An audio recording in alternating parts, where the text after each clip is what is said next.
Está começando o Acontece no Rio. Câmara homenageia o ícone brasileiro e mundial da arquitetura Oscar Niemeyer, que morreu aos 104 anos. Uma das obras projetadas pelo mestre Oscar Niemeyer é o Palácio Gustavo Capanema, conhecido originalmente como Ministério da Educação e Cultura, o MEC. Ministério da Saúde confirma: Rio é o estado com maior número de casos graves de dengue no país. Câmara destaca o aniversário da Declaração dos Direitos Humanos. E o presidente da Câmara faz balanço sobre trabalho legislativo em 2012. Foi a legislatura mais produtiva para a cidade do Rio de Janeiro. Olá! Olá! Criador de Brasília e inventor de uma nova forma de lidar com concreto armado, Oscar Niemeyer deixou sua marca em várias cidades no mundo ao longo do século XX. E o Rio é um dos principais exemplos. No Palácio Pedro Ernesto, parlamentares homenageiam o mestre. Uma das obras projetadas pelo mestre Oscar Niemeyer é o Palácio Gustavo Capanema, conhecido originalmente como Ministério da Educação e Cultura, o MEC. Esta obra é considerada por especialistas o marco da arquitetura moderna brasileira. Seus pilotis de 10 metros de altura garantem arejamento e a iluminação do edifício. Autor de mais de 600 projetos arquitetônicos, dentre eles 35 tombados.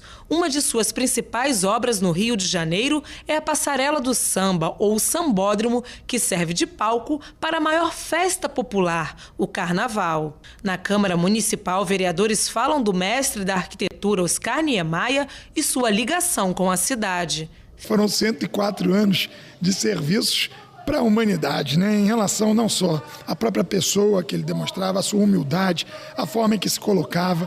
Quer dizer, hoje eu até, na abertura dos nossos trabalhos, a Câmara Municipal fez a sua homenagem, né? Que é um minuto de silêncio, mas é muito mais do que isso, né? É dizer ao mestre imortalizado e um orgulho mundial, né? Todos sabemos que os estudantes de arquitetura no mundo inteiro vão abrir uma página, um grande capítulo, ou se não praticamente livros, só pela competência, pela arte, que na verdade era um arquiteto, um artista fenomenal, deixa suas obras imortalizadas e nas nossas memórias para o resto da vida. Tomara que possamos produzir e pela inspiração de Oscar Niemeyer possam surgir outros gênios da arquitetura para o mundo. Ele foi um exemplo de um trabalhador, que é uma pessoa que eu acho que tiraria o chapéu quantas vezes fosse possível. Um trabalhador, um cara guerreiro, um arquiteto, que representou o país, não só o Rio de Janeiro como carioca, mas que representou o país Brasil com o seu trabalho fora também daqui. Espero que ele faça vários alunos, que ele faça as amizades que ele deixou, lógico, foi um legado muito grande para o país, não só para o país, mas para o mundo também, e que faça a escola esse legado Oscar Niemeyer. Ele simboliza a possibilidade do Brasil criativo, do Brasil realizador, mas mais do que ou além da obra que ele deixa também uma herança como pessoa. O Palácio Gustavo Capanema foi inaugurado em 1945. Na Câmara Municipal do Rio, vereadores destacam a importância de se comemorar o aniversário da Declaração dos Direitos Humanos. A jornalista Ingrid Bart conversou com a presidente da Comissão de Direitos Humanos da Casa Legislativa. A cada ano, um tema é apresentado no Dia dos Direitos Humanos. Esse ano, a campanha se chama A Sua Voz Conta. Vereadora, me fala um pouco sobre esse tema. Esse tema é muito importante, porque eu acho que a nossa voz sempre valerá. A palavra, ela é fundamental nas nossas reivindicações. Eu acho que nós vivendo numa sociedade plural, como tem que ser a sociedade, a palavra, a voz do cidadão é sempre muito importante. Uma voz voltada sempre contra a violação dos direitos humanos, que ainda acontece não somente na sociedade brasileira, mas no mundo. Pela paz. Tantas regiões que não têm paz e a nossa luta deve ser sempre nessa direção. Paz para a humanidade. Mas nós não podemos deixar também de cobrar, principalmente eu, na condição de parlamentar, políticas públicas voltadas para a inclusão do cidadão, porque nós ainda vivemos numa cidade, num país, num estado que tem tantas deficiências. A começar pela questão da saúde, tão abandonada, quando nós vemos ainda tanta gente morrendo nas filas de hospitais, tantas crianças todos os dias. Então a nossa luta tem que ser permanente e é através da palavra que nós temos resultados positivos para a nossa sociedade, não tenha dúvida. A luta por uma sociedade mais justa é uma luta de todos, é um conjunto que nos leva sempre, eu tenho certeza, a resultados positivos na defesa da cidadania, na defesa da inclusão e de uma sociedade mais justa. No próximo bloco, ministro da Saúde fala sobre a dengue no país. E o presidente da Câmara faz um balanço sobre o trabalho legislativo em 2012. Voltamos em instantes. Apesar do próprio Ministério da Saúde confirmar que o Rio é o estado com maior índice de casos de dengue no país, o ministro da Saúde, Alexandre Padilha, destaca a redução de quase 70% do número de mortes no estado. Segundo o Ministério da Saúde, o número de casos graves de dengue diminuiu 64% em todo o país. Assim como os índices de mortes, 62%. Já o Rio de Janeiro registrou 891 casos da doença só neste ano, um recorde negativo.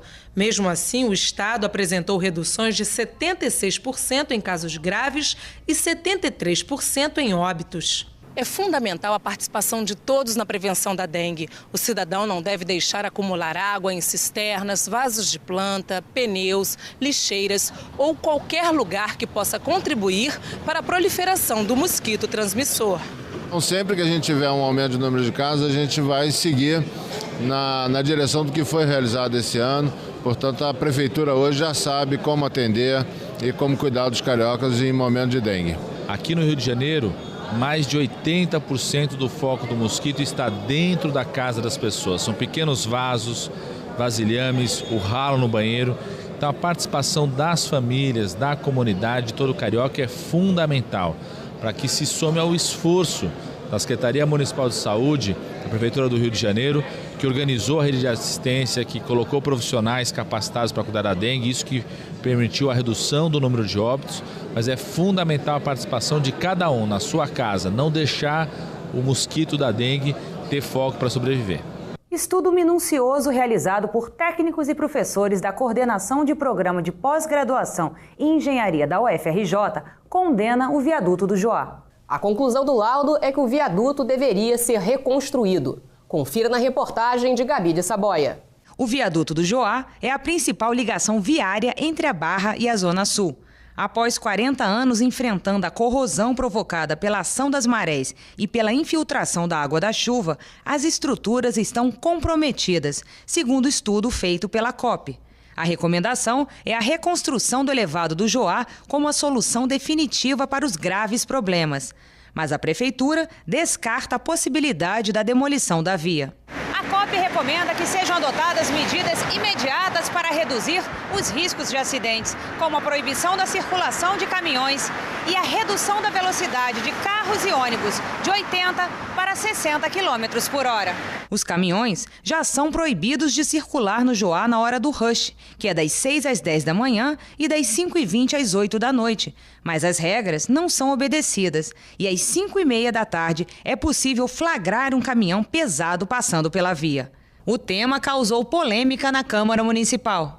No meu entender, um chefe do executivo, ele não, nesse caso específico, ele não tem palavra. Quem tem palavra são os técnicos. Ele deve submeter, no meu entender, essa avaliação da COP ou um grupo de trabalho de engenheiros e arquitetos da prefeitura e somados a, eventualmente, outros arquitetos e engenheiros internacionais, para que essas pessoas, assinando embaixo, deem a palavra final. E o prefeito da cidade, evidentemente que não é nem engenheiro, nem especialista em estruturas, deve tão somente se inclinar e acolher o que for necessário fazer do ponto de vista de segurança para o transporte da cidade. Precisamos ter prudência nesse momento. Claro que a avaliação, inclusive vou propor à Câmara de Vereadores que acompanhem de perto para que a gente possa ter respostas mais conclusivas, né? Até porque a gente, quando lê uma matéria, a gente tem que ver os dois lados, ouvir o COB, fazer uma audiência pública, para que possamos ter as explicações também do prefeito Eduardo Paes. Ele não é irresponsável, nem leviano, na medida em que, se oferecer realmente riscos, ele insistir em apenas uma reforma. A Prefeitura garantiu que irá realizar obras emergenciais no viaduto. 1º de dezembro foi o Dia Mundial da Luta contra a AIDS. Segundo o Ministério da Saúde, em 3 décadas, mais de 600 mil pessoas foram infectadas. Foi montada na Cinelândia uma tenda da campanha Fique Sabendo, que oferece testes gratuitos de HIV e distribuição de camisinhas. Segundo uma recente pesquisa, 1 em cada 4 jovens brasileiros acham que não precisa usar camisinha em um relacionamento estável. Aqui do meu lado está Nélio, da campanha Fique Sabendo. Nélio, qual é o objetivo dessa campanha? Olha, o objetivo da campanha Fique Sabendo é de incentivar a população a conhecer o seu diagnóstico com relação à infecção pelo HIV. Muitas pessoas, não só os jovens, né, mas a maior parte dos brasileiros, e não só os brasileiros no mundo inteiro, grande parte da população desconhece a sua condição sorológica para o HIV, ou seja, não sabem nem se estão com, vamos dizer assim, infectados ou não, né? O objetivo é isso, é incentivar a população a fazer o diagnóstico para que tenha mais precocemente o conhecimento da sua condição em relação ao HIV. E como é o procedimento?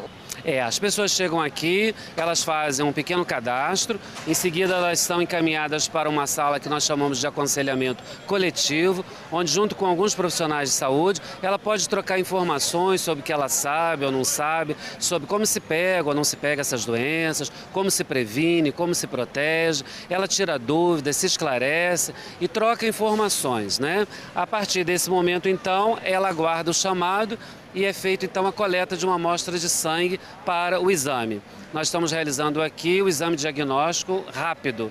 Então, em cerca de 15 a 20 minutos, a gente já tem a leitura do teste. Esse teste é diagnóstico e o resultado então é entregue individualmente a cada pessoa, juntamente com um novo profissional de saúde que vai poder conversar com ela aí mais particularizadamente sobre as suas práticas sexuais ou de uso de drogas, ou enfim, sobre seu estilo de vida e os seus riscos com relação a essa infecção. E quanto mais cedo a pessoa fica sabendo, mais fácil de tratar, não é isso? Claro, não há a menor dúvida, né? Você falou sobre os jovens, por exemplo, é muito importante porque nós já temos 30 anos de epidemia de AIDS aqui no Brasil e no mundo, né? E muitos jovens não conheceram o início, né, vamos dizer, da epidemia de AIDS no mundo.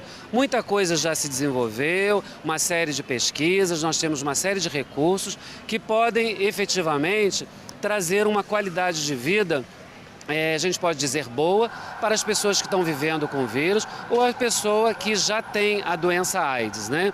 Então, assim, muitos jovens, inclusive, têm um pouco essa percepção porque veem pessoas, né, vamos dizer assim, tocadas pelo HIV ou já com a doença, mas vivendo muito bem. Então imaginam, né, que assim, é uma doença de fácil tratamento e que, enfim, em qualquer situação ela pode buscar ajuda, né? Então acabam relaxando, né, vamos dizer assim, nas medidas de prevenção, o que acaba assim aumentando os riscos. Depois de passeatas e manifestações sobre os royalties, assista agora a análise do jornalista Luiz Lobo sobre o tema. Dilma vetou. A presidente da República cumpriu a promessa de respeitar a Constituição, os contratos legítimos em vigor, já licitados, e os direitos adquiridos na distribuição dos royalties do petróleo. Fez mais. Corrigiu a bobagem que passou pelo Congresso, distribuindo 101% de royalties, e cuidou de providenciar uma medida provisória, mantendo o rateio aprovado pelos parlamentares apenas para os poços que ainda serão concedidos a partir de maio de 2013.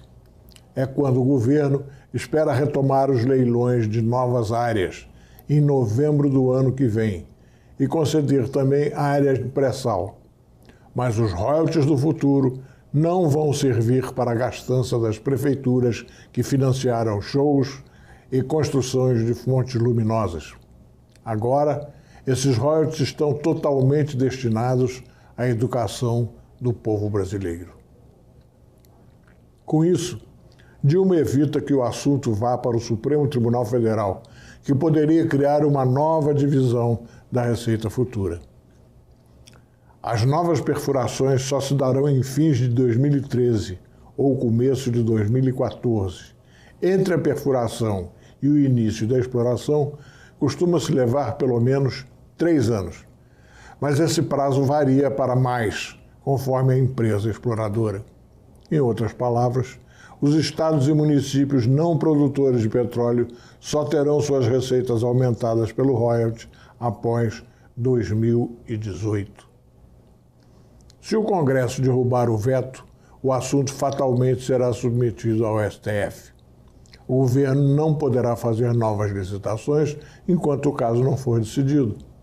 E os royalties vão demorar ainda mais a chegar a estados e municípios não produtores. Além dos royalties irem todos para a educação, segundo nova medida provisória, o governo também destinará 50% do rendimento do Fundo Social para a educação. Foi uma grande vitória do povo brasileiro e do seu futuro.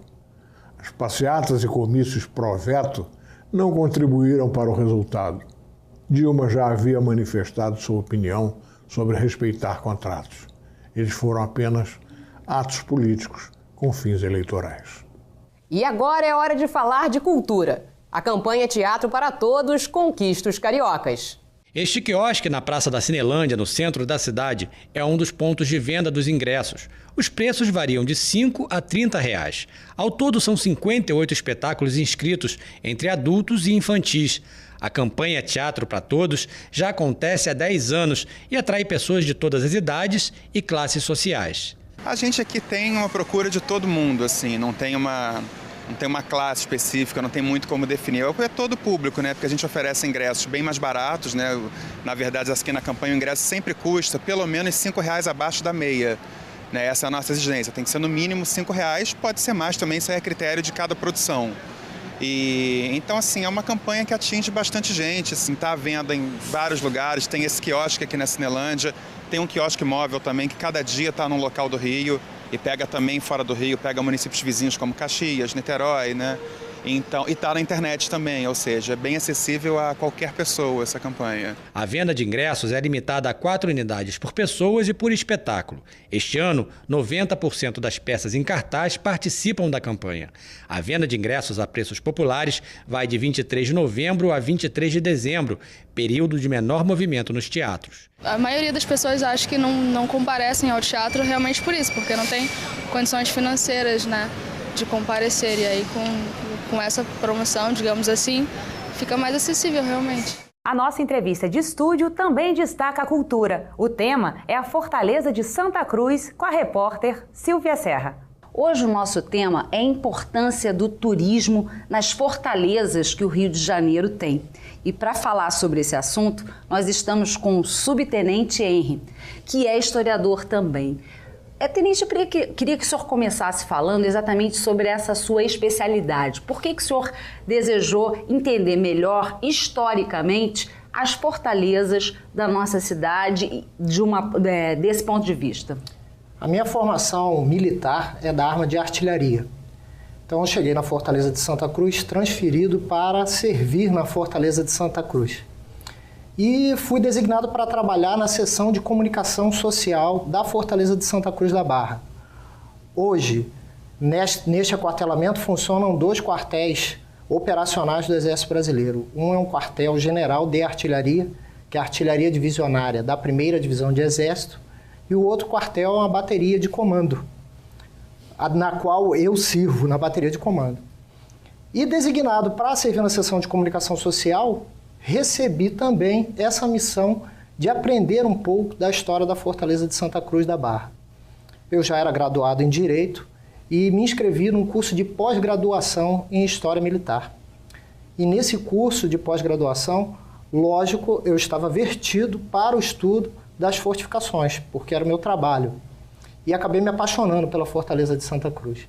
Pois é, o Luciones tem um vídeo muito bem feito, inclusive, que vai narrando toda a história dessa fortaleza que foi e é super importante para o Brasil. Eu queria que o senhor destacasse alguns pontos que são narrados nessa história.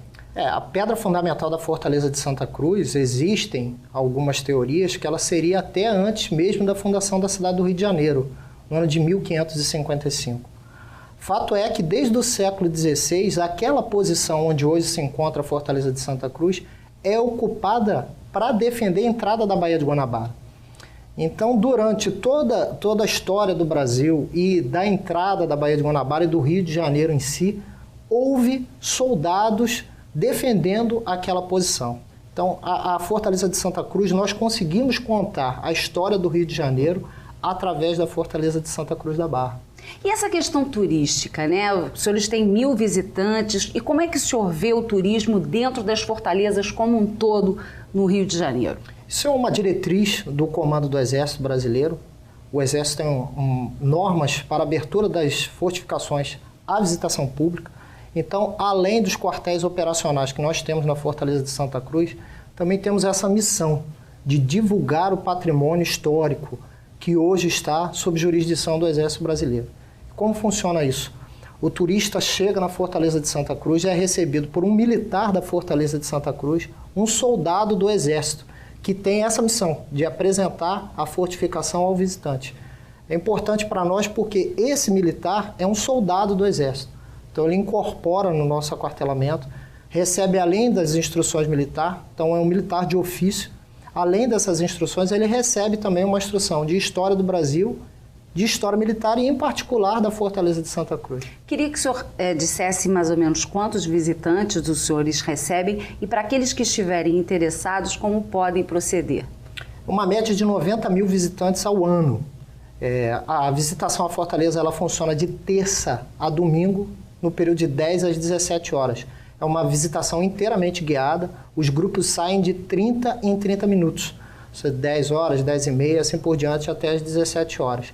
E é uma visitação onde é totalmente interativa. A pessoa consegue tirar todas as dúvidas com os militares que ali estão de serviço. Tem um site, telefone? O nosso site é www.ad1de.eb, de Exército Brasileiro.mil, de militar.br. Tem telefone? O nosso telefone é 2710-2354 e o ramal das Relações Públicas é o 2025. Muito obrigada, subtenente. Muito obrigado. Foi um prazer. Esperamos vocês na Fortaleza de Santa Cruz. Veja agora o que aconteceu de mais importante na Câmara Municipal, no resumo da semana. O ministro da Saúde, Alexandre Padilha, recebeu o conjunto de medalhas de mérito Pedro Ernesto e o título de cidadão honorário do município do Rio de Janeiro. A iniciativa foi do presidente da Câmara Municipal, vereador Jorge Felipe. O professor Jorge Leandro Santos Lima recebeu o conjunto de medalhas de mérito Pedro Ernesto. A iniciativa foi do vereador Luiz Carlos Ramos. Quem também recebeu o conjunto de medalhas de mérito Pedro Ernesto foi a professora Dulce Vasconcelos, presidente do Conselho Municipal de Defesa dos Direitos dos Negros. Na mesma solenidade, o repórter fotográfico Jaime Gama recebeu moção de louvor. A iniciativa foi do vereador Leonel Brizola Neto. A Câmara Municipal foi o palco de abertura do 2º Congresso Nacional de Samba. O primeiro foi realizado há 50 anos, também na Câmara. Por iniciativa do vereador Raimon, foram homenageados os escritores Edson Carneiro, Haroldo Costa, José Ramos Tinhorão e Sérgio Cabral. O vereador Israel Atleta entregou moções a diversas personalidades. O professor Célio César Luparelli Faria recebeu o conjunto de medalhas de mérito Pedro Ernesto. A iniciativa foi do vereador Alexandre Cerruti. A bailarina Nora Esteves recebeu o título de cidadão honorário do município do Rio. A iniciativa foi da vereadora Andréa Gouveia Vieira. 2012 está acabando. Na Casa Legislativa, o presidente da Câmara faz um balanço do ano e o que deverá acontecer em 2013. Em 2012, a Câmara produziu leis relevantes para a cidade. Produziu e ainda produzirá, porque agora mesmo, nesses últimos 30 dias, nós vamos adequar as necessidades da criação do golfe olímpico, da criação de equipamentos, né, o velódromo e tantos outros, para atender às exigências do Comitê Olímpico Internacional. A Câmara, eu vou estender um pouco mais, de um ano, nesses últimos 4 anos, foi a legislatura mais produtiva para a cidade do Rio de Janeiro. Nós fizemos a revisão do plano diretor, nós fizemos inúmeras leis que viabilizaram as Olimpíadas na cidade, nós contribuímos para a boa relação com o governo do Estado, melhorando a questão da mobilidade.